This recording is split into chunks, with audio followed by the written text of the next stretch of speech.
ای واحدہ میں ہمراہداری کن گئے صدر بلوچستان گرینڈ الائنس قدوس کاکڑ صاحب. جی قدوس کاکڑ صاحب بہت بہت شکریہ ہمیں جوائن کرنے کے لیے.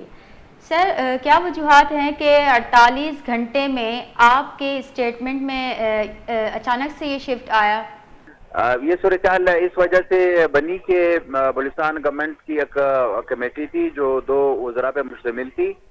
ان کے ساتھ بلوچستان گرینڈ الائنس کی کمیٹی کے 2-3 جو ہے وہ نشستیں ہوئی اور 1-2 چیزوں پہ انہوں نے ایک دوسرے کو کنونس کیا، جس میں بنیادی بات یہ تھی کہ جس طرح federal ad hoc relief allowance 10% اور ڈی آر اے 30% دے رہا ہے، تو اس بات پہ ہماری کمیٹی کا اور گورنمنٹ کی کمیٹی کا اس بات کے اوپر ایگریمنٹ ہوا کہ بلوچستان گورنمنٹ بھی بالکل اسی طرح پہ وفاق کی طرز پہ بلوچستان کے ملازمین کو بھی جو ہے وہ مراعات دیں گے.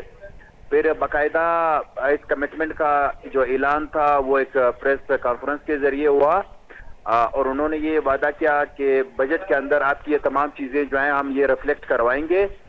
لیکن جب بجٹ آیا، بجٹ کے اندر ان چیزوں کی ریفلیکشن نہیں تھی، جس کی وجہ سے بلوچستان گرینڈ الائنس اس پہ مجبور ہوا کہ انہوں نے گورنمنٹ آف بلوچستان کو 24 آورس کا ڈیڈ لائن دیا. سر کچھ ہی دن قبل ہی تو مذاکرات ہوئے تھے اور آپ کی طرف سے اس طرح الٹیمیٹم کی کال دی گئی ہے اچانک سے، اس کی کیا وجہ ہے سر؟